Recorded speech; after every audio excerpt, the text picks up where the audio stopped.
Good morning children. आज हम lesson 3 पढ़ाएंगे। आप लोग के चैप्टर का नाम है सोलर सिस्टम। चैप्टर का नाम है सोलर सिस्टम, उसी के बारे में हम लोग पढ़ेंगे। सोलर सिस्टम में आप लोग को दी सोलर सिस्टम के बारे में पढ़ना है, प्लेनेट, सैटेलाइट्स और मूवमेंट ऑफ द अर्थ। इन्हें 4 टॉपिक है जिनके बारे में आप लोग को पढ़ना है। सबसे पहले हम लोग सोलर सिस्टम के बारे में पढ़ेंगे। सोलर सिस्टम में गैलेक्सी, पहले चैप्टर पे ध्यान दीजिए।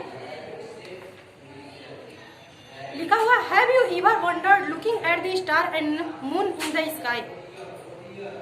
कह रहा है कि क्या आप लोग कभी स्टार और मून को आकाश में देख कभी आप लोग को आश्चर्य हुआ है? आश्चर्य कि ये कहाँ से आए हैं, मतलब ऐसे क्यों दिखते हैं। The world above has always been a puzzle to all of us. जितने सारे स्टार होते हैं वो हमारे लिए पुजल की तरह होते हैं, पहेली की तरह होते हैं। कभी दिखते हैं, कभी नहीं दिखते, कभी दिखते हैं, कभी नहीं दिखते हैं। Many astronomers have explored space and have revealed a number of fact to us. कह रहा है कि बहुत सारे खगोलीय वैज्ञानिक जो हुए, जो कि स्पेस में गए और हमारे लिए मतलब जो फैक्ट है उसके बारे में बताएं।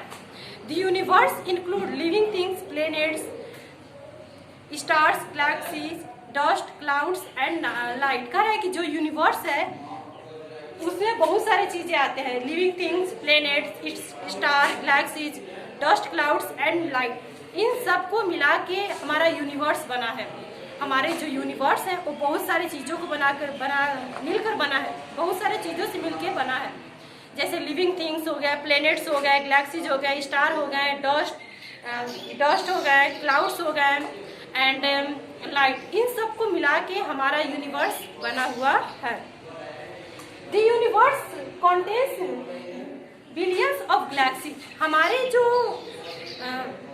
हमारे जो यूनिवर्स है उससे बिलियंस ऑफ गैलेक्सीज प्रेजेंट है। हमारा जो यूनिवर्स है उससे बिलियंस ऑफ गैलेक्सीज को मिला के हमारा यूनिवर्स बना है। इच कॉन्टेनिंग मिलियंस और बिलियंस ऑफ स्टार। और प्रत्येक जो गैलेक्सीज हैं इसमें मिलियंस और बिलियंस स्टार है। हमारे जो यूनिवर्स है वो बिलियंस ऑफ गैलेक्सीज को मिलाने से हमारा यूनिवर्स बना। और जितने सारे गैलेक्सीज हैं वो मिलियंस और बिलियंस स्टार के मिलने से गैलेक्सीज बनते हैं। It is so you. कह कि ये देखने में ये बहुत बड़े होते हैं, भले देखने में छोटे छोटे स्टार लगते हैं लेकिन वास्तविक इनका जो रूप है वो बहुत विशाल है। A large group of star form A Galaxy. Galaxy क्या है? A large group of star, यानी कि बहुत सारे तारों का जो समूह होता है, बहुत सारे तारे जब मिलकर एक समूह बनाते हैं उन्हीं को हम लोग गैलेक्सीज कहते हैं। गैलेक्सीज एक सारे मतलब बहुत सारे तारों का समूह होता है, उसी को हम लोग गैलेक्सी, जिसका हिंदी होता है आकाश गंगा। कह रहा है कि बहुत सारे स्टार को मिला के गैलेक्सी बनता है। There are many galaxies in the universe. और इस तरह से हमारे यूनिवर्स में बहुत सारी गैलेक्सीज हैं। हमारे यूनिवर्स में बहुत सारे गैलेक्सीज हैं। नेक्स्ट है solar system. Milky way in the galaxies which we belong to, our solar system is present in this galaxies। कह रहा है कि हमारा जो सोलर सिस्टम है वो भी इसी गैलेक्सी में प्रेजेंट है। हमारे जो सोलर सिस्टम है, सौर मंडल है, वो भी इसी गैलेक्सी के अंतर्गत आते हैं। Just we have a family, the solar system has a family too. कह रहा है कि हम लोग इस तरह से परिवार के रूप में जितने सारे आकाश में जितने सारे तारे, स्टार, गैलेक्सीज हैं और उसी में हमारे सोलर सिस्टम, ये सबको मिला के हम लोग फैमिली के रूप में हैं। हमारे जो गैलेक्सी फैमिली के रूप में, उसी तरह से हमारे सोलर सिस्टम भी फैमिली के रूप में ही हैं। The members of our solar system are the sun and 8 planet. कह रहा है कि जो सोलर सिस्टम के जो मेंबर है उसमें 8 प्लेनेट आते हैं। जो सोलर सिस्टम के जो मेंबर है उसमें 8 प्लेनेट और एक सन और 8 प्लेनेट, इन सबको मिलाकर हमारा सोलर सिस्टम बना हुआ है। The sun is the center of the solar system। Solar system में जो सन है बिल्कुल सेंटर में मौजूद होता है। आप लोग को यहाँ पे सोलर सिस्टम का फिगर दिया गया है, देख लीजिए। कह रहा है कि जो सन है ये हमारे सोलर सिस्टम के बिल्कुल मध्य में, सेंटर में प्रेजेंट होता है। And all the 8 planets revolve around it. कर है कि और जो 8 प्लेनेट होते हैं वो इस सन के चारों तरफ चक्कर लगाते रहते हैं। जो 8 प्लेनेट होते हैं वो इस सन के चारों तरफ से चक्कर लगाते रहते हैं और सन जो होता है बीच प्रेजेंट होता है। It is the only source of heat and light. और जो सन है हमें ऊष्मा और प्रकाश इसी से प्राप्त होता है। हमें हीट और लाइट केवल सन से ही प्राप्त होता है। We get solar energy from the sun. और हमें जो सोलर एनर्जी प्राप्त होता है वो भी सन से प्राप्त होता है, न कि 8 प्लेनेट से। 8 प्लेनेट से हमें हीट और लाइट नहीं, बल्कि हमें सन से हीट और लाइट प्राप्त होता है। और इसी से प्राप्त होने वाले जो लाइट होते हैं उसी को हम लोग बोलते हैं सोलर लाइट या सोलर एनर्जी। सूर्य से जो हमें एनर्जी प्राप्त होता है उसी को बोलते हैं सोलर एनर्जी। अब यहाँ पे दिया हुआ था सोलर एनर्जी, यानी कि सोलर एनर्जी क्या है? वह एनर्जी जो हमें सन से प्राप्त होता है, वह एनर्जी जो हमें सन से प्राप्त होता है, उस एनर्जी को हम बोलते हैं सोलर एनर्जी। आप लोग की बुक में यहाँ पे दिया गया 8 प्लेनेट का नाम, और किस प्लेनेट को हम किस नाम से जानते हैं वो भी साथ में दिया गया है। 8 प्लेनेट कौन कौन से हैं? फर्स्ट है मरकरी, सेकेंड है वेनस, थर्ड है अर्थ, फोर्थ है मार्स, फिफ्थ है जुपिटर, 6 है सैटर्न, 7th है यूरेनस और 8 है नेपच्यून। यही आप लोग का 8 प्लेनेट है जो हमारे सन के चारों तरफ से चक्कर लगाते हुए रहते हैं।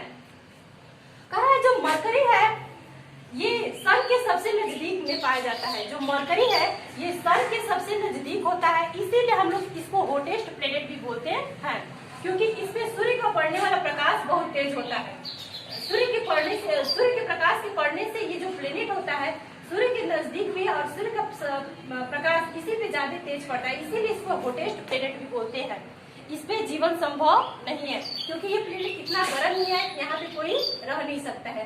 सेकेंड है वेनस, यानी कि सूर्य के बाद सूर्य से सबसे नजदीकी ग्रह है मरकरी, और सेकेंड यानी कि दूसरे स्थान पे आता है वेनस। इसको हम लोग इवनिंग स्टार भी बोलते हैं, इसको हम लोग इवनिंग स्टार भी कहते हैं। और थर्ड है अर्थ, जिसपे कि हम लोग रहते हैं। जैसा कि आप लोग जानते हैं कि हम लोग जिस प्लेनेट पे रहते हैं उस प्लेनेट का नाम है अर्थ। इसको ब्लू प्लेनेट भी कहते हैं, ब्लू प्लेनेट, ग्रीन प्लेनेट।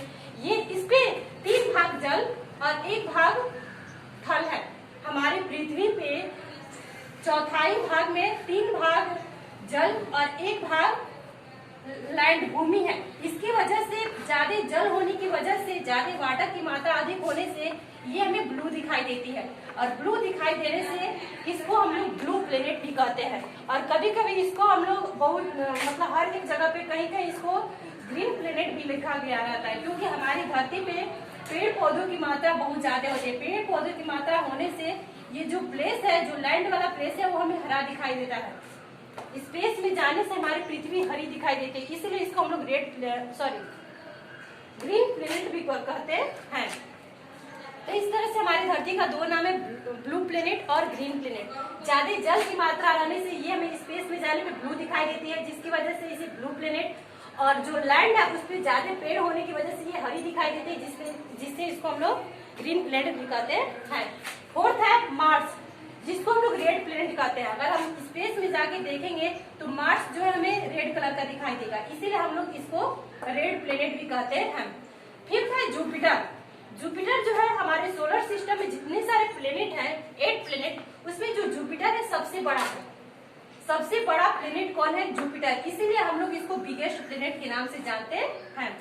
6 है सैटर्न, ये जो है रिंग नुमा होता है, इसमें रिंग लगे हुए रहते हैं, ये रिंग नुमा होता है, इसीलिए हम लोग इसको रिंग प्लेनेट भी कहते हैं। यूरेनस है जो 7वें स्थान पे सूर्य से बहुत दूर है। बहुत दूर होने की वजह से ये ठंडा है, क्योंकि बहुत दूर है तो सूर्य का प्रकाश कम पहुंचता है, जिसकी वजह से ये ठंडा है, इसीलिए हम इसको कोल्ड प्लेनेट भी कहते हैं। और लास्ट है नेपच्यून, इसको फारदेस्ट एंड कोल्डेस्ट, यानी कि ये सबसे ज्यादा दूर और सबसे ज्यादा ठंडा है। हमारे सोलर सिस्टम में जितने सारे प्लेनेट है, ये जो नेपच्यून है सबसे दूर पे है। हमारे 8 प्लेनेट में ये सबसे, हमारे सोलर सिस्टम में सबसे लास्ट में आता है और सूर्य से सबसे ज्यादा दूर है, इसीलिए इसको हम फारदेस्ट और कोल्डेस्ट प्लेनेट भी कहते हैं। अब आगे आप लोग को है पढ़ना है planet, satellites, movement of the earth, जो कि हम नेक्स्ट वीडियो में पढ़ाएंगे। तब तक आप लोग मीनिंग लिख लीजिएगा, और इस 8 प्लेनेट का नाम और इसको और किस नाम से जाना जाता है, उपनाम, दोनों आप लोग याद कर लीजिएगा। थैंक्स।